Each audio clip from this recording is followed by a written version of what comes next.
Last time on the worst idea we ever had. So not so chill things happen. We can't get down! Alright, welcome to the show. Look at this. I mean, that's pretty good, right?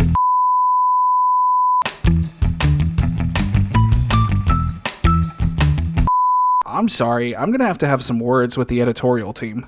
But the important takeaway is that we had finally returned.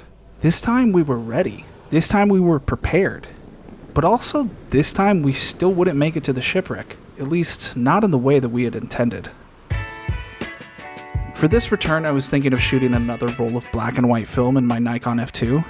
I liked the contrast and grain I had experimented with the red filter the week before, but I was kind of afraid of underexposing some of the details in the rusted ship with how harsh the lighting might be in the environment. So I opted to bring an orange filter over the red and would be using HP5 instead of last week's cheaper Pan 100. Spoiler alert, I didn't end up taking that many pictures with the Nikon, but you'll have to keep watching to find out why.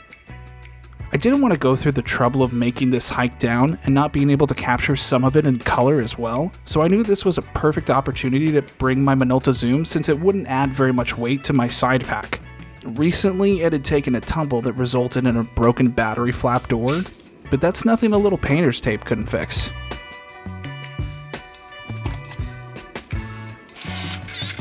I started with some Kodak Gold and brought an extra roll of Ultramax as a backup just in case I got a little shutter happy down there. But I wouldn't even end up touching the stuff. The next piece of gear I required was Alex. We're back, baby. And you already know we're about to fuck up some Subway. Sadly, this turned out to be the hottest day of the year so far. And I'm incredibly white, like translucent, so I'd be rocking the one-piece fit and a layer of sunscreen for at least the next few hours. I can't yet. The description of this entrance listed on all trails described the venture to be a moderate couple of miles along a welcoming coastline. And all I have to say is, what a load of shit.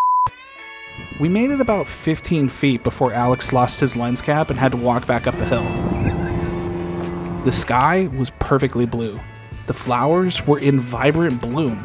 The cascading waves of the ocean were beautiful and calm. Everything was pretty ideal, to be honest. We were filled with endless positivity, and adventure was in our bones. Today felt like the perfect escape from our ordinarily boring lives. But there was nothing about this trip that ended up being boring at all.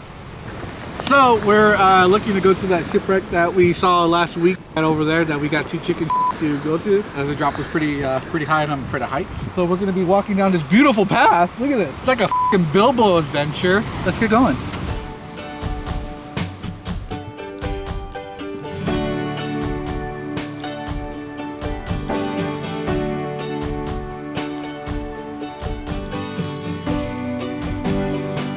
Our first bend around the coast was met with an overwhelming sense of enthusiasm. Sure, it felt like everywhere we stepped could buckle our knees and twist an ankle, but that was kind of half the fun.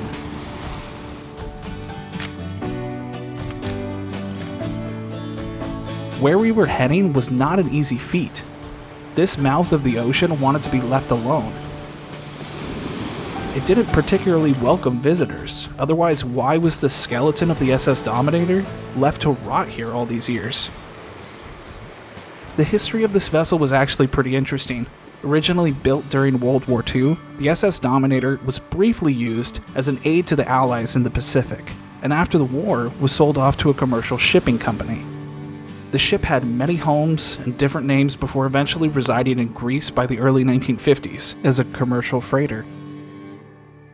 But in early 1961, it found its final home and resting place along the Palos Verde coastline. Fog can be a dangerous foe, but it was honestly all I could pray for during this almost 95-degree weather we were hiking through. Oh my god. It was hot. I gotta tell you, being thirsty right next to endless water you can't drink is a really f***ed up way to hike. I highly underestimated how hard this is going to be. Got a bunch of bugs in my mouth. While the early stretch of the trail was mostly paved of small rocks that shifted under our boots, the terrain had now upgraded the trail to large jagged boulders that were only passable by hopping from one to the other. This in turn slowed us down. Way down. adventure!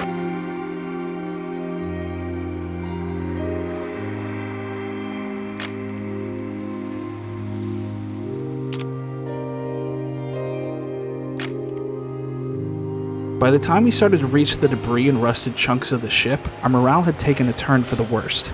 Or maybe it was the fact we drank all our water quite a ways back. I already said it was the hottest day of the year so far, right? As far as I go, Will. It's too much. It's dangerous. Alright, thanks. I don't know what this composition is, but it certainly is a photograph. You can really tell that the heat and surroundings were getting to us, and it shows in our quality of work. These are a bit better. The mood of the sharp, jagged rocks and rusted teeth of the ship highlight an unwelcoming feeling that illustrates perfectly our sense of doom. But they still feel somewhat ordinary in my opinion. The composition is fine, but it's not what I was expecting when I wanted to make this trip. I think my main issue with them is you can't really tell how hard it was to get this shot. For all you know, I just rolled up on the beach, stepped out of my car, and took this picture. There's nothing about it that really screams how far we had walked and how hard it was to get there. But I guess that's kind of every photo in a way.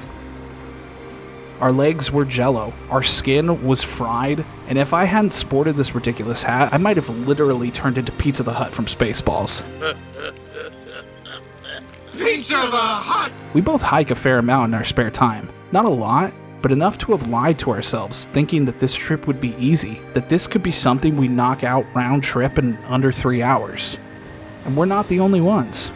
It turns out many people have issues getting here that aren't willing to scramble down much more unsafe entrances, overexerting themselves to even, in some cases, falling off the coastline. I have never scrambled this many rocks in my life, and I will never question how tired Frodo gets by the end of Return of the King. The way he pop lock and drops it to the floor was exactly how I wanted to end my life along these rocks. But just like Frodo, I had a Sam, and things did get a little better for us in the end. I'm probably at a 12. No, I'm like at a -2. I'm tired. I'm tired. By the time we actually got to the shipwreck, we were only able to snap a few photos before focusing on the issue that was at hand, getting out and getting safe. Somehow we had walked 4 miles along the coast before we were actually able to reach the ship. So if you do the math, I think that's about how far Mordor is away from the Shire. Like no shit, we were exhausted. We were broken old men by the time we got back to the car. And the only thing that could heal our wounds were hash browns. Just because something looks easy for someone else on YouTube doesn't mean you yourself will encounter the same experience. You may not always get to the places you plan to seek, but being able to come back and tell the story will always be better than any picture you can ever take. We'll never do this again.